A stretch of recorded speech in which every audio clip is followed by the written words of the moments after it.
Good morning, everybody. Good morning. Well, let me just say this is a very important day for Baltimore. I want you all to know that we are really moving swiftly to implement the provisions of our consent decree. As I said a couple of weeks ago, we have had no intentions of delaying or abandoning this mission. And as you can well see, we know that it's important to reform our police department. And Judge Rader obviously did agree with us. He signed the consent decree, as you well know, on April the 7th. Today, we are announcing the launch of a website which is dedicated to Baltimore's consent decree.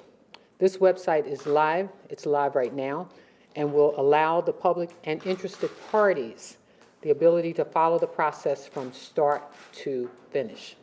This is going to be a transparent and open process because we need the community's input to make true reforms to our police department and to build a stronger relationship between the community and the department. The great thing about this is that we all agree that this is the right thing to do. And you all know that when we walked into this office, we put a lot of energy, time, and commitment to making sure that we got the consent decree done. And today I announced the application process to fill the 5 positions on the Community Oversight Task Force. It is on our website. It is really important that citizens of Baltimore have input to recommend reforms as it relates to the civilian oversight.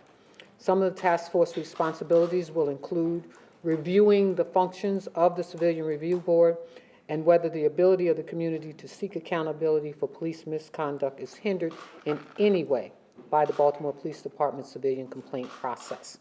Determining whether changes should be made to the Baltimore Police Department's community policing strategies to increase cooperation between the Baltimore Police Department and the communities it serves. Examining whether the community has sufficient access to information about the Civilian Review Board's process and organization, complaints, investigation, activities, and discipline recommendations process to promote public confidence.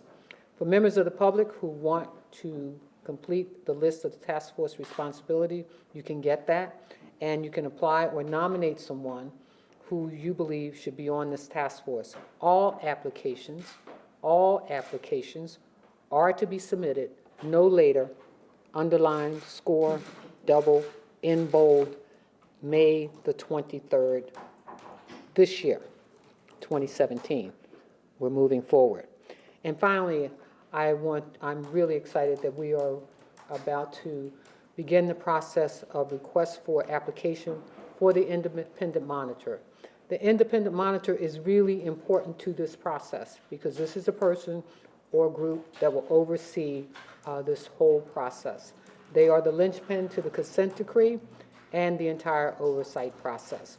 We expect the application process for the independent monitor to be robust, with applications coming from across the country. We've already had folks inquire as to when this process would begin from as far as New York and some folks in LA and others who've been involved in this kind of process.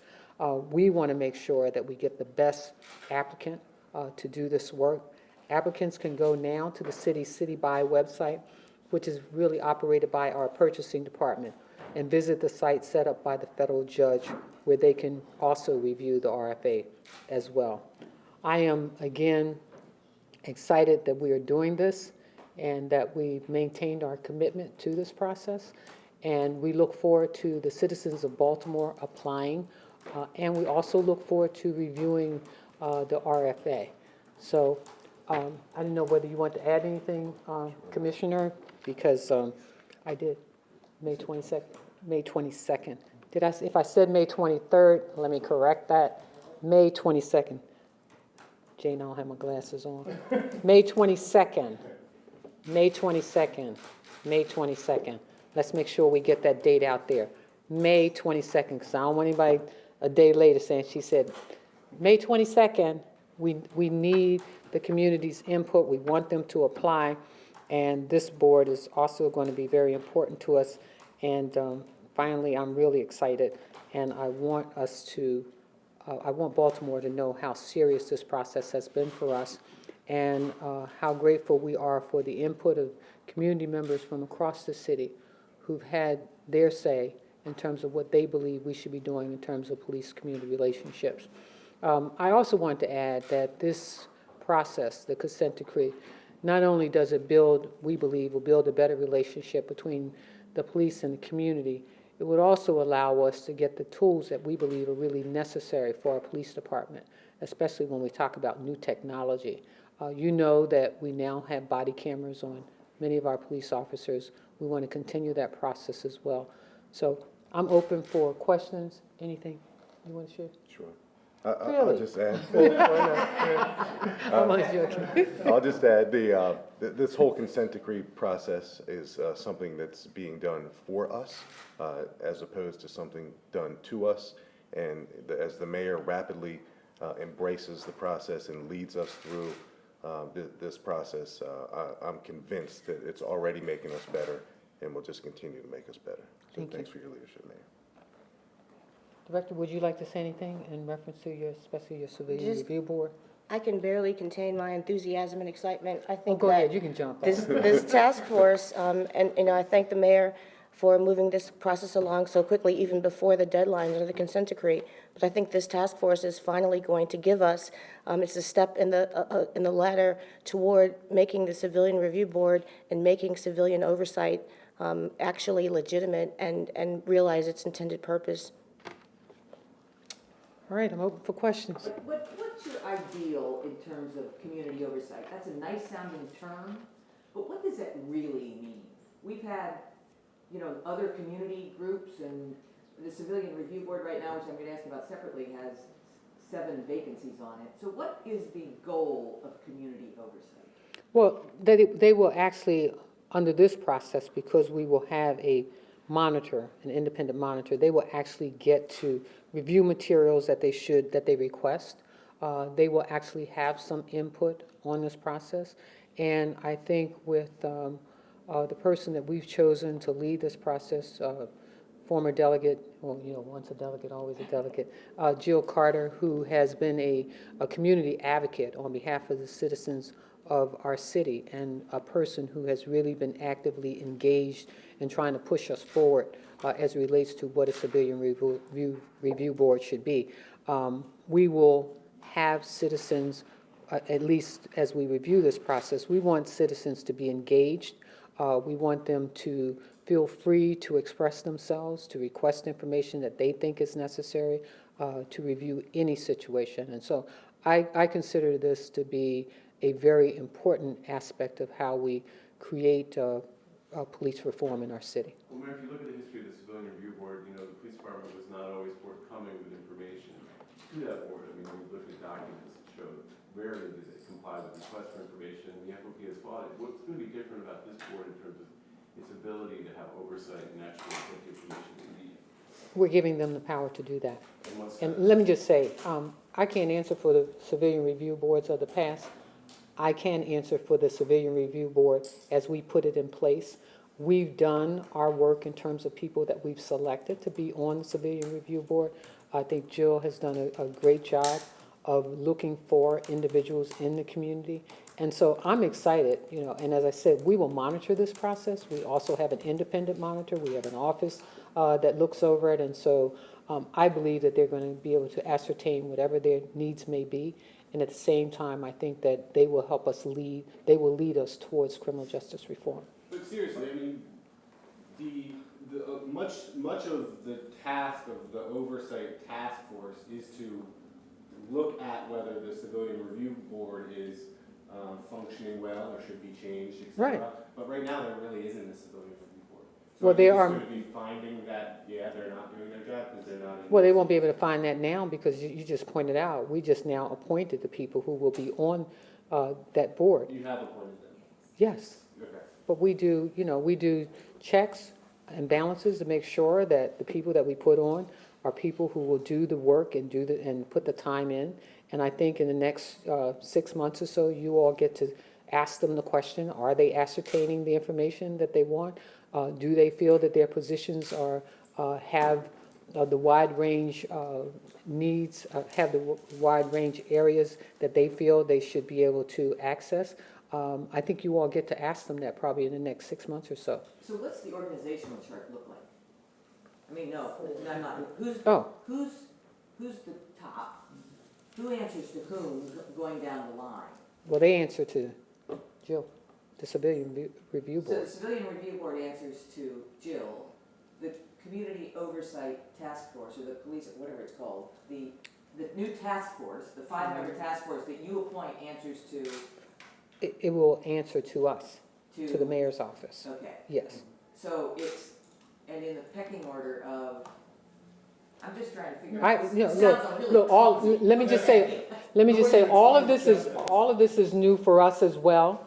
And what we've done is we've looked at what other cities, how other cities have answered consent decrees. And when you had this much engagement that we've had from the community, we think that it's important to engage the Community Oversight Task Force because they too get to raise questions and they too get to make sure that this whole process is working on their behalf. You know, the independent monitor gets to look at all of it and say, well, you know, the Civilian Review Board, they're not being able to ascertain the information that, you know, that they're requesting. The Community Oversight Task Force has made some recommendations that we think ought to be implemented in this process. And so, I mean, this is all new for us. But we've looked around the country to see what kind of consent decree information should be in our process and what organizations or what groups should be a part of our process. And, you know, we get to take a look at this, as does the independent monitor, and he may say, well, you know what, you might need to do ABC as it relates to your Civilian Review Board. Your COTF has made some recommendations, and we too agree. I mean, I think what we're creating are backup systems that support this whole criminal justice reform and police reform. When do you think people will notice a change in the way the police department operates and when there are reforms? I mean, there's been a lot of people skeptical of efforts like this in the past. Now you have a consent. Well, we've not had this in the past. I mean, I can't, I know. no, we've not had this in the But there past. have been other reform efforts in the I don't have a genie Mhm. little thing to look through. I think that's what you call it. What is it? I don't have a crystal ball, but here's what I do know. I know that for the last 2 or 3 years, and having chaired the Criminal Justice Reform Commission in the state of Maryland, that people have asked for reforms of police departments across the state. And we specifically have asked for reforms for Baltimore City. We engaged in some of the activities to reform our police department before there was a consent decree. And so all we're saying is that we believe that what we've put in place is what we believe will help to change what people have talked about in their testimonies, the unfair treatment that they believe that they've gotten, the lack of access to information. So we believe that we've put together the tools that will help us to reform our police department, but more importantly, to see a difference in, as you would say, in the next 6 months or next year or so. I think that we will be able to see a difference. I think this whole outreach to the community, we want to see that. I think you will see police officers interacting with the community in different ways. I think that through the training that will take place when you encounter somebody that's mentally ill or has a drug problem, the approach will be different than maybe it was 5 years ago. So, I mean, I think there are a lot of things. I mean, I can sit here and speculate on what this would look like a year from now, but I think the work that we do will speak for itself. Just a quick follow-up, given that the Justice Department's been skeptical of these efforts, Attorney General Sessions' efforts, do you think you'll have the money and the resources to implement this? Absolutely, absolutely, because one of the things, even in the skepticism of what they've said, what they've also said is we're ready to work with Baltimore to help their police department. And so part of that is helping us to get the technology and all of those things that we need to continue this reform. Delegate Fire and Commissioner, maybe you can both address this from different sides of the debate. And I'll start with you, Delegate Fire. Are you confident that if this task force determines that the Civilian Review Board is not getting the information that it should, and is not able to do the job it is supposed to be doing, that the monitor will be able to put in place changes that are not preempted or blocked by provisions within state law or in the union contract. Yes. The short answer. And Commissioner? So, yes, and a little longer. We have a weekly disciplinary accountability meeting at police headquarters every week. And on the agenda every week, and I insist that this remains on the agenda, is the CRB. So every week, I'm hearing about contact with the delegate's office, what's going on in terms of requests, and where are we in terms of the relationship as it continues to improve. Commissioner, you said you wanted to sort of transition out of plain clothes as part of reform efforts. How is that going in terms of having fewer officers in jeans and t-shirts and et cetera, walking around the city? Well, we still have plainclothes officers. They serve as undercover officers, but they don't take enforcement on the streets. So the transition has been, if you're going to enforce laws, if you're going to stop people, if you're going to engage in traffic stops, if you're going to execute search warrants, you're going to be dressed as I am, a very identifiable professional as a police officer, because that's what the community expects to see us as police officers. So that's going really well. So plainclothes has a place in our profession, but over the years, it has been exacerbated, and not only in Baltimore, but across the country.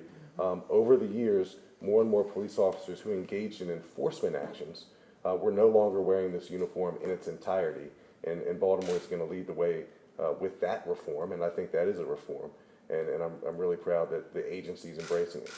Commissioner, this is, we just passed the 2-year anniversary of Freddie Gray's arrest and death.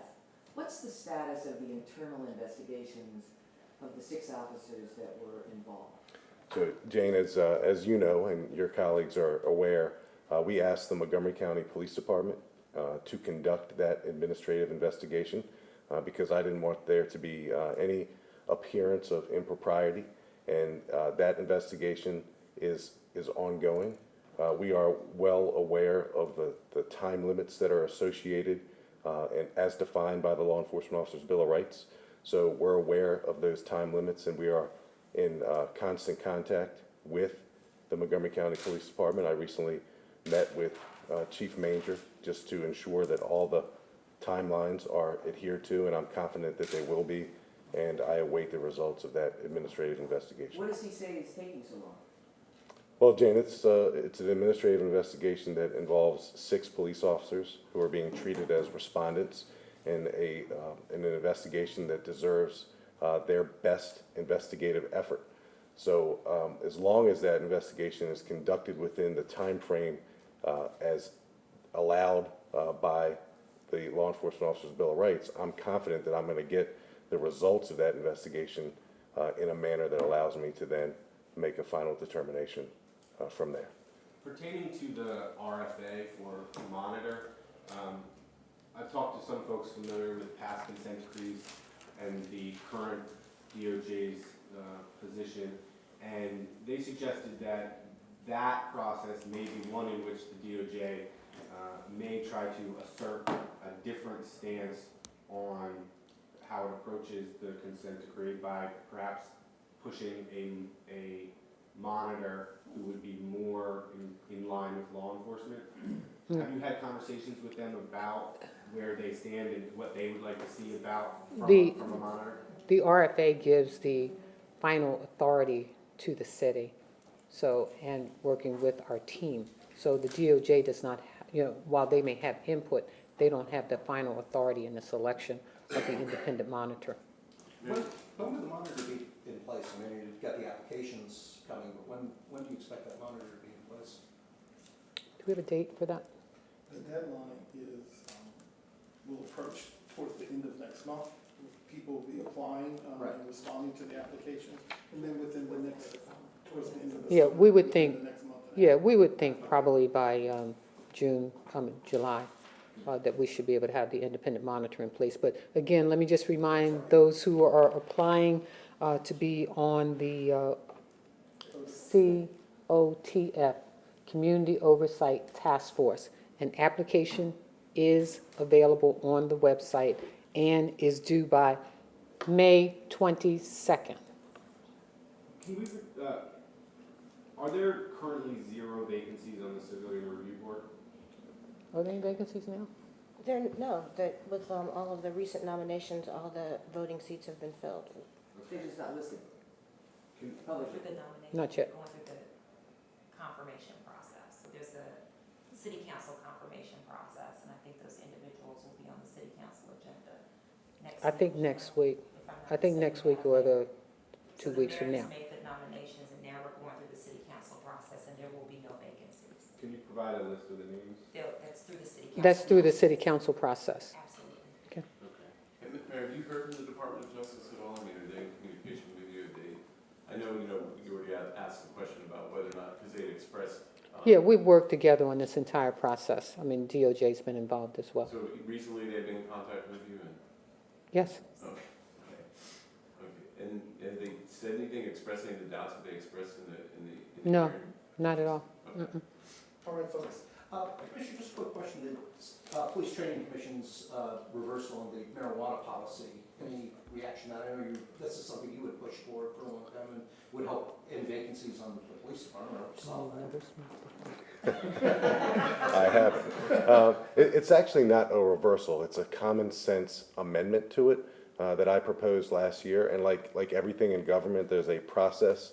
And really proud of my colleagues, overwhelming majority voted to amend this hiring standard that frankly has been in place since the 1970s. And as we aim to be more inclusive as a profession, we don't want to serve a applicant who's otherwise completely qualified to be a police officer a death sentence from becoming a police officer because of a standard that was adopted when our society was at a much, much different place. So we're excited about that.